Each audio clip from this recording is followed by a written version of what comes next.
que ama livros e eu hoje vou falar sobre o livro A Morte do Pai, do autor Carl Ove Knausgaard. Pois é! Eu li este livro por causa do projeto da Ana, do 1002 páginas. Eu vou colocar o link onde ela faz o convite para a leitura conjunta da série de livros deste autor. Basicamente é para lermos um título por mês, portanto são 6 livros. Neste momento estão publicados 5 livros pela editora Relógio de Água e está previsto sair o 6º livro entre o mês de agosto e setembro, de acordo com o planeamento da editora, e eu vou deixar o link diretamente para esse planeamento editorial. Não esquecendo que nesse mês está previsto excelentes opções literárias como Carl Ove, Helena Ferrante, Norberto Moraes, O Casal e o Filho. Isto não é para dizer. A série deste autor tem um nome, chama-se Minha Luta. Foi inspirado num livro de Hitler com o mesmo nome. Eu já tinha vontade de ler este livro, mas foi graças a este projeto que eu decidi, não, é agora. Vocês sabem como é que é. Existem sempre livros que estão a passar à frente dos outros da estante, não é? E então foi o caso do Carl Ove. Obrigada à Ana pela ideia e obrigada à outra Ana por realmente aceitar o desafio. E neste caso eu estou a falar da Ana, do Anatomia do Livro. Ela tem um podcast que eu adoro e então super recomendo e vou deixar o link na caixa de informações diretamente para o podcast dela. Aliás, para o episódio do Carl Ove, porque ela já gravou, então só falta publicar e nós decidimos, vamos publicar ao mesmo tempo, estivemos a ler, não trocámos grandes ideias para nós não nos influenciarmos uma à outra, então vamos publicar isto e ver o que é que uma e a outra achou e eu daqui vou para o podcast da Ana. Eu normalmente não gosto muito de leituras conjuntas, mas estou a gostar desta, confesso. E claro, eu fui atropelada pelos sentimentos da Ana em relação a este autor, porque ela adora o autor. E quando nós ouvimos alguém que gosta muito de um autor a falar daquela forma, é impossível não querer ler. Então, aconteceu comigo. Ana, tu és a culpada por eu passar Carl Ove à frente de toda a gente. Então, Carl Ove neste momento tem 51 anos e é um escritor norueguês. E neste momento ele vive numa cidade que eu não sei dizer o nome, que eu vou colocar aqui, e eu fiquei com muita vontade de ir visitar esta cidade só por causa do facto dele lá viver. Estou a brincar, ele é casado e tem 4 filhos e nós temos mais uma coisa em comum. Temos 4 filhos. Ele decide escrever este livro para contar a sua relação com o pai e a relação que teve e a experiência que teve após a morte. Após, durante, antes. Ele nunca pensou que tivesse tanto para contar e nunca pensou escrever 5 livros depois deste. Eu muito sinceramente desconfio um bocadinho como é que ele tem tanto para contar e tanto para dizer, mas eu vou confiar que sim, que ele tem muito e que os livros não são só para encher palha, vender imenso e aproveitar o sucesso. Se há coisa que eu não gosto são livros que enchem chouriço. Só vou encher para vender. Então, depois da publicação dos seus livros, ele teve várias zangas com os familiares, muita gente se zangou com ele, porque ao fim e ao cabo ele expõe, não é? Pormenores bastante íntimos, coisas relacionadas com o pai, coisas que muitas vezes nós não gostamos de mostrar. Nós sabemos que nenhuma família é perfeita, mas tentamos esconder isso, não é? As imperfeições são para nós. Coisas pessoais ficam dentro de casa, mas não, o autor expõe tudo nos seus livros, pelos vistos. Eu só conheço este, mas acredito que ele irá fazer o mesmo nos próximos. Mas, se tivesse ele o pai vivo, duvido muito que o pai tivesse permitido que ele publicasse este livro. O livro está dividido em 2 partes. A primeira parte, numa fase inicial, uma adolescência, uma relação. Nós vamos conhecendo um Carl Ove que está a tornar-se homem, começa a interessar-se por mulheres, começa a descobrir o próprio corpo e começa a interagir, a criar os seus gostos pessoais, como na literatura, na música, na arte, etc. E depois uma segunda parte, que sim, é a morte do pai, é o lidar com o funeral e lidar com todos esses sentimentos que atropelam quando nós estamos diante da morte. Eu vou dividir também esta opinião em 2 partes. Numa primeira parte, que já está quase a terminar, é a minha opinião geral, coisas muito gerais. Numa segunda parte, eu entro um bocadinho mais no pormenor, porque vou ler algumas passagens, mas não vou dar spoilers. Aquilo que eu vou dizer não vai, acho, transformar a vossa experiência. Não é nada de extraordinário que vocês não possam saber agora, mas também não vou revelar grande coisa, prometo. Então, eu gostei bastante deste livro, adorei, posso dizer que adorei.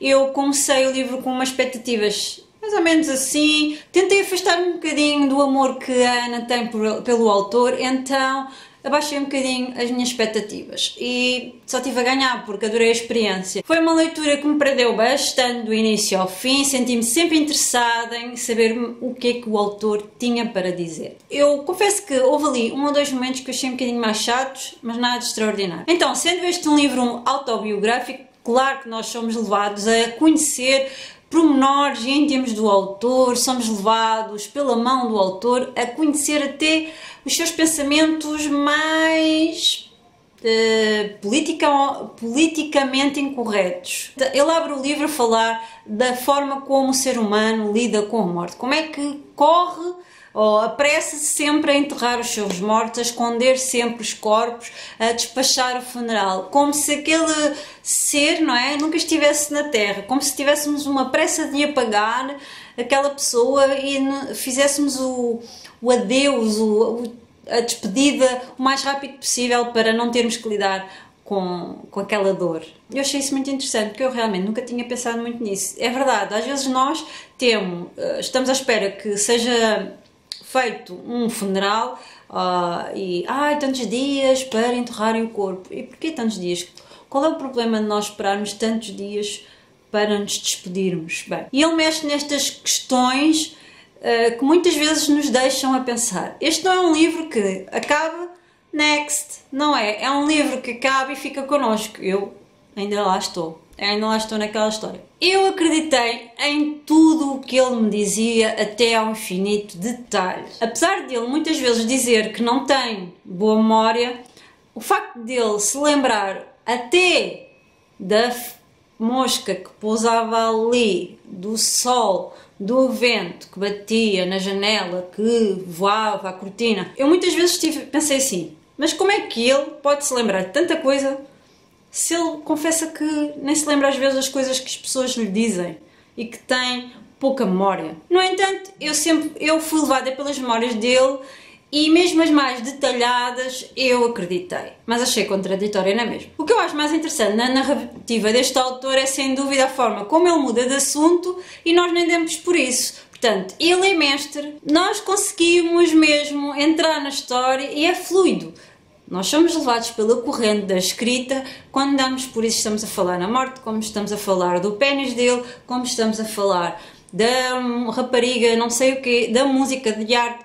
As coisas estão sempre a mudar de assunto e eu pelo menos não dava por isso. E isso agrada-me bastante. Vamos abrir aqui um parênteses. O autor Manuel Vilas tenta fazer o mesmo no livro que eu li agora, onde fala também memórias do pai e não sei o quê. Eu já não achei isso. Eu acho que não flui, sabem? É mesmo muito...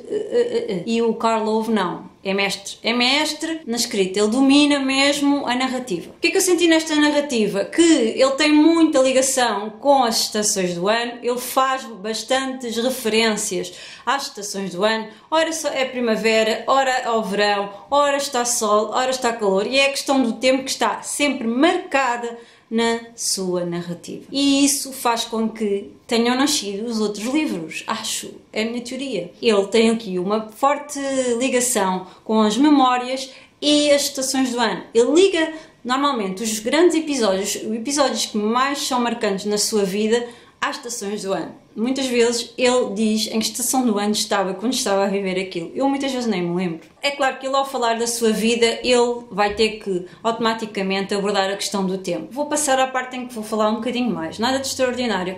Se quiseres, continua a ver por conta e risco. Ao longo da história incomodou-me bastante algumas coisas e uma delas é que Karlov chora imenso. Ele chora por tudo e por nada. Ele chora, está sempre a chorar. E eu acho que é uma forma de ele tentar convencer que, apesar de dizer aquelas coisas super más, difíceis, grotescas em relação, por exemplo, ao pai, em relação à maternidade, ele tem um coração muito sensível e doce. Mas ainda, para mim, o pior está quando ele faz uma referência a uma mala de rodinhas. Ele tem um problema com mala de rodinhas porque isso pode colocar em risco a forma como as pessoas olham para a sua masculinidade. Meu Deus, Karlov, tu não és assim.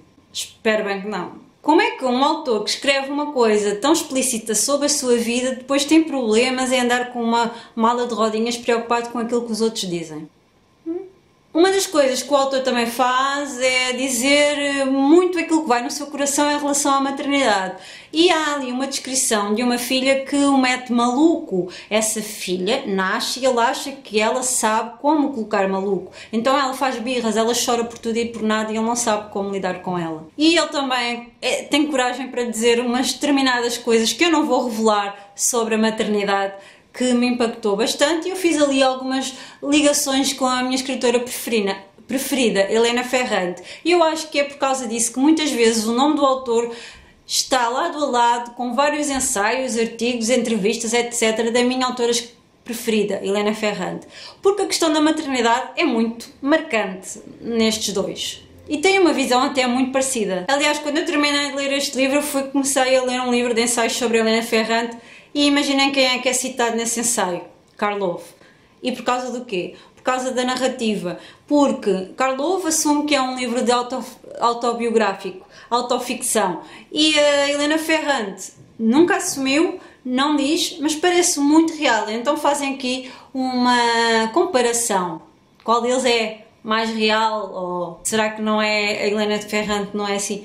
Bem, não vamos falar de Helena Ferrante, né? Estamos aqui para falar de Karlov. Gostei muito do facto deste livro ter várias referências à arte no geral, sobretudo à literatura e à arte plástica, à pintura e à música. Não me identifiquei muito com a música, também não percebo nada de arte, mas gostei de ver as suas referências à literatura e, sobretudo, as reflexões que ele faz em volta disso. O que é escrever? O que é isto de colocar no papel a nossa verdade? O que é isto da forma? O que é mais importante? A estrutura do romance, aquilo que colocamos, a forma como colocamos. Eu achei muito interessante e achei até extraordinário essas reflexões. Ele muitas vezes também se leva a pensar no pai quando tinha determinada idade, no pai quando ele era jovem e no pai que já morreu e afinal morreu e tinha a mesma idade que ele tem agora, num pai com muitos problemas, muitas sombras para tentar lidar. Eu consegui sentir a presença do pai, uma presença pesada,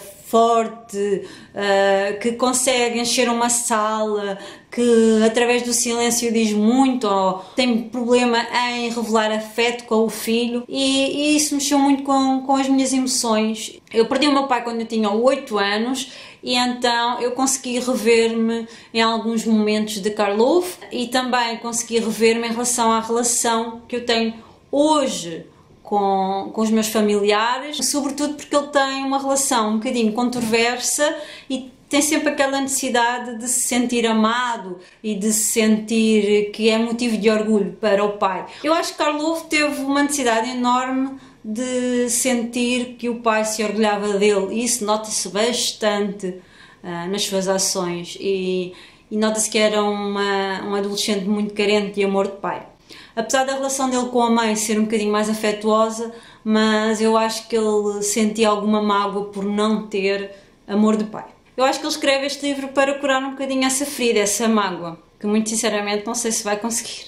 Mas eu presumo que sim, depois de nós sermos pais, mães, nós começamos a olhar para as coisas de outra forma. E apesar do livro lidar com assuntos muito íntimos, pessoais, algumas ideias que ele traz à tona, que são um bocadinho sensíveis e politicamente incorretas, eu nunca senti aquele murro no estômago, eu nunca senti aquela força, eu digo tudo, eu sou muito frontal, muito franco, nunca senti. Foi sempre de forma muito suave. E é através da sua escrita que eu consigo entender. Isto não existe, a escrita feminina e a escrita masculina. Apesar de ele abordar questões masculinas, coisas mesmo próprias de rapaz, adolescente e pai, ele também consegue demonstrar as emoções que qualquer mulher sente. E eu não preciso de ser homem para sentir o que ele sente, nem preciso de ser homem para lidar com as situações da mesma forma que ele. Ele, quando fala no facto de ser pai,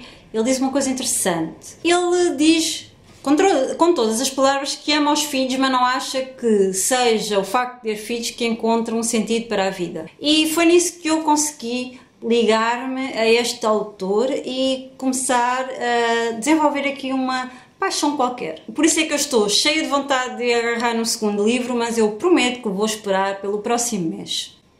Vou tentar. E o próximo livro eu já tenho aqui, chama-se Um Homem Apaixonado. E segundo aquilo que já me disseram, eu vou gostar muito mais deste do que do primeiro. Outra coisa que eu adorei, que foi verdade neste livro, é o ato de escrever. Ai, adorei estas passagens. Diz assim, escrever é retirar da sombra a essência do que sabemos. E pelos vistos ele levou muito à letra tudo aquilo que sabia. E eu gosto destas reflexões do autor em relação à escrita, sabes? Eu quando encontro alguém que ama escrever ou ama a literatura da mesma forma como eu amo, ou da mesma forma, ou de forma ainda mais apaixonante, eu fico ligada àquela pessoa. Eu quero conhecer aquela pessoa e eu quero ser amiga daquela pessoa. Mas eu tenho que sentir. E eu senti com este livro. E o que eu acho mais graça neste livro é que de vez em quando ele diz uma coisa super estúpida, como aconteceu após o funeral do pai. Ele teve um determinado pensamento e eu pensei, o quê? Tu estás a pensar nisso agora? E ele responde, qual é o problema de eu estar a pensar nisso agora? E eu fiquei, ele está a falar comigo? Hã? Mas no fim, no geral, quando estamos a olhar para a obra no seu todo, na obra, digamos, neste livro, no seu todo, é um livro bom, é um bom livro. Porquê é que eu não gostei assim tanto? Porque ele às vezes é um bocadinho contraditório naquela questão da memória, não é? Como é que alguém, depois de tantos anos, consegue lembrar-se de tantas coisas?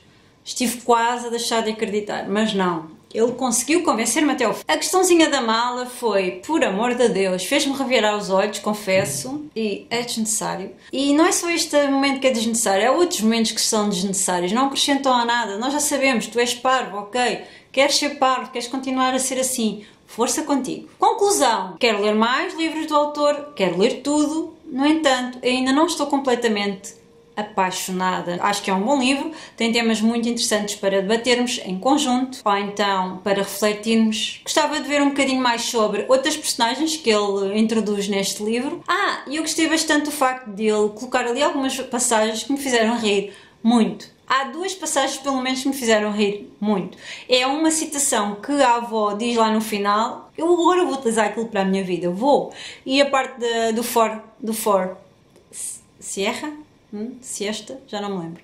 Mas a parte do carro. Eu acho que ele, apesar de tentar passar uma imagem de uma pessoa muito convicta, eu acho que ela é uma pessoa muito insegura e carente e tem problemas com os outros dizem e ao mesmo tempo pensa que não se importa. Eu acho que ele utiliza muito a literatura para se mascarar também nas suas próprias emoções. E é isto, espero que tenham gostado. Não se esqueçam de passar no podcast da Ana também, porque ela com certeza terá uma opinião espetacular para partilhar convosco. Não se esqueçam de passar pelo projeto da Ana 1002 páginas. Venham ler connosco, ainda estão a tempo. Portanto, este mês nós vamos ler o primeiro livro, eu já li, mas vamos ler. No próximo mês é o segundo e vamos então falar sobre o Karlov, um deus nórdico. É isto, um beijinho. E até ao próximo.